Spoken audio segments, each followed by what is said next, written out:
Hi friends, welcome back to my channel with me Vijayalakshmi Janardhan. இன்றைக்கி carrot கீர் இந்த ரெசிபியை எப்படி செய்கிறதுன்னு உங்கள் கூட ஷேர் பண்ணிக்க போகிறேன். ஃபஸ்ட்டு அதுக்கு இந்த மாதிரி ஒரு 3 பெரிய சைஸ் கேரட் எடுத்துக்கலாம். அதை எட்ஜஸ்லாம் கட் பண்ணி இந்த மாதிரி தோல் சீவிக்கலாம். நீங்கள் கேரட் இவ்வளோ தான் போடணுன்னு அவசியம் இல்லைங்க.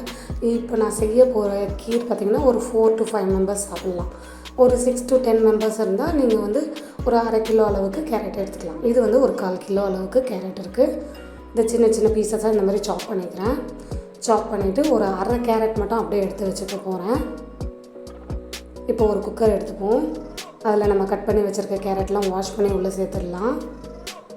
இப்போது அந்த கேரட் முழுகிற அளவுக்கு தண்ணி சேர்த்து ஒரு 5 விசில் போட்டு எடுத்துக்க போகிறோம். விசில் போட்டு எடுத்துக்கலாம். அடுத்தது ஒரு பாதி கேரட் நான் தனியாக எடுத்து வச்சதை எடுத்து இந்த மாதிரி துருவி எடுத்துக்கலாம். இந்த மாதிரி துருவின கேரட்டு நம்ம ஆட் பண்ணும்போது நல்லா க்ரன்ச்சியாக இருக்கும் சாப்பிடும்போது. அதுக்காக இந்த மாதிரி ஆட் பண்ணுறேன். ஒரு சின்ன கப் அளவுக்கு ஜவ்வரிசி, பெரிய ஜவ்வரிசி நான் எடுத்திருக்கேன். இதை ஒரு பவுலில் சேர்த்துட்டு 2 கப் அளவுக்கு தண்ணி சேர்த்துட்டு நல்லா வேக விட்டு எடுத்துக்கலாம். இதுக்கு கிட்டத்தட்ட ஒரு 10 to 15 minutes ஆகும். ஏன்னா பெரிய ஜவ்வரிசின்றதுனால டைம் எடுத்துக்கும் அது வேகிறதுக்கு. இது வெந்து வரட்டும். அந்த டைமில் ஒரு கடாய் இல்லைன்னா பவுல் 2த்தில் எது வேணாலும் எடுத்துக்கலாம். எடுத்துகிட்டு ஒரு 1/2 லிட்டர் அளவுக்கு பால் சேர்த்து அது நல்லா கொதித்து வரட்டும். ஒரு 1/4 லிட்டர் அளவுக்கு வர அளவுக்கு கொதிக்க விட்டு எடுத்துக்கலாம். அந்த டைமில் நம்ம வேக வச்சு எடுத்த கேரட்டை மிக்சர் ஜாரில் போட்டு நல்லா பிளெண்ட் பண்ணிக்கலாம். அடுத்தது ஒரு கடாய் எடுத்துப்போம். அது நல்லா ஹீட் ஆனதும் அதில் 2 டேபிள் ஸ்பூன் நெய் விட்டுட்டு கொஞ்சமாக முந்திரி, திராட்சை 2மே சேர்த்து நல்லா வறுத்து எடுத்துக்கலாம். இது ஒரு சூப்பரான டெசர்ட் ரெசிபிங்க. நீங்கள் கண்டிப்பாக இதை ட்ரை பண்ணி பாருங்கள். சரி டேஸ்ட்டாக இருக்கும் சாப்பிடும்போதே. இப்போ திராட்சை வறுத்து எடுத்துக்கலாம். நீங்கள் வெஜிடபிள்ஸ் சாப்பிடாத கிட்ஸுக்கெலாம் ஊட்டச்சத்து தரணுன்னும் போது இந்த மாதிரி ட்ரை பண்ணலாம். துருவி வச்ச கேரட்டை அதே நெய்யில் போட்டு ஒரு 3 to 4 minutes அளவுக்கு நல்லா வறுத்து எடுத்துக்கலாம். அந்த நெய்லேயே இது நல்லா வெந்து வரும். அந்த டைமுக்கு சாப்பிடும்போது நல்லா க்ரன்ச்சியாக இருக்கும். உங்களுக்கு கலர் சேஞ்ச் ஆகும் பாருங்கள், தெரியும். நல்லா அது வெந்து வரட்டும். இப்போ அந்த கேரட்டோடவே நம்ம 1/2 லிட்டர் பால் கொதிக்க வச்சு எடுத்துருக்கோம் இல்லையா, 1/4 லிட்டர் அளவுக்கு, அதை உள்ளே சேர்த்து மிக்ஸ் பண்ணிடலாம். மிக்ஸ் பண்ணிவிட்டு வேக வச்சு எடுத்த கேரட் இருக்கு இல்லையா, அதை நம்ம பிளெண்ட் பண்ணியிருக்கோம். அதை இந்த பாலோடு இப்படி சேர்த்து மிக்ஸ் பண்ணிடலாம்.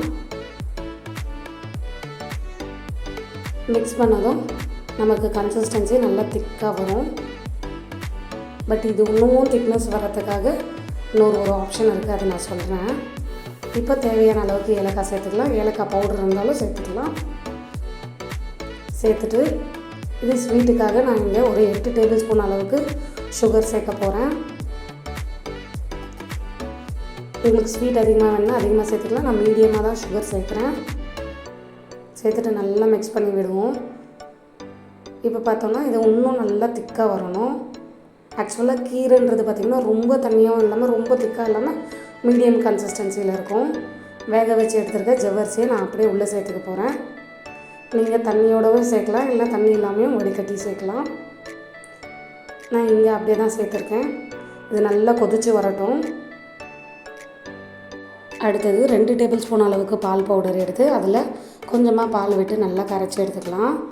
இது நல்லா மிக்ஸ் பண்ண கன்சிஸ்டன்சியை நம்ம இப்போ ரெடி பண்ணிகிட்ருக்க கீரில் ஆட் பண்ணி இதை ஒரு 5 minutes அளவுக்கு நல்லா கொதிக்க விட்டு எடுத்துக்கலாம். இது நல்லா சுண்டி வரும். உங்களுக்கு ஆக்சுவலாக இந்த கன்சிஸ்டன்சி பார்க்கும்போதே தெரியும். இது நல்லா இப்போ மிக்ஸ் பண்ணி விட்டு வேக விடலாம்.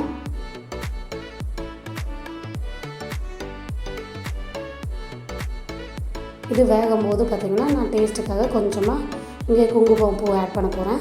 சேஃப்ரான் ஆட் பண்ணும்போது கண்டிப்பாக டேஸ்ட் நல்லா டிஃப்ரெண்ட்டாக இருக்கும். அதுவும் கேரட்டோடு சேர்க்கும்போது சரி காம்பினேஷனாக இருக்கும். நீங்கள் சேஃப்ரான் இருந்தால் ஆட் பண்ணிக்கலாம், இல்லைன்னா விட்டுடலாம். இது ஆப்ஷனல் தான். இப்போ நம்ம வறுத்து எடுத்து வச்சுருக்க முந்திரியும் திராட்சையும் உள்ளே சேர்த்துட்டு நல்லா மிக்ஸ் பண்ணிவிட்டு ஒரு பெரிய பவுலில் ஆற விட்டு சர்வ் பண்ணலாம். இதை நீங்கள் சூடாக அப்படியேவும் சாப்பிட்லாம், இல்லைனா ரெஃப்ரிஜரேட் பண்ணி சில் பண்ணியும் சாப்பிட்லாம். பட் சில் பண்ணி சாப்பிட்டிங்கன்னா சூப்பராக இருக்குங்க. அதுவும் ஈவினிங்கில் ஃபேமிலி அண்ட் ஃப்ரெண்ட்ஸோடு இந்த ரெசிபியை கண்டிப்பாக ட்ரை பண்ணி பாருங்கள். இந்த மாதிரி மேலும் பல ரெசிபிகளுக்கு மறக்காமல் என்னோடய சேனலில் லைக் பண்ணுங்கள், ஷேர் பண்ணுங்கள், சப்ஸ்கிரைப் பண்ணுங்கள், அண்ட் தென் ப்ளீஸ் கொஞ்சம் சப்போர்ட் பண்ணுங்கள். தேங்க்யூ ஃபார் வாட்சிங்.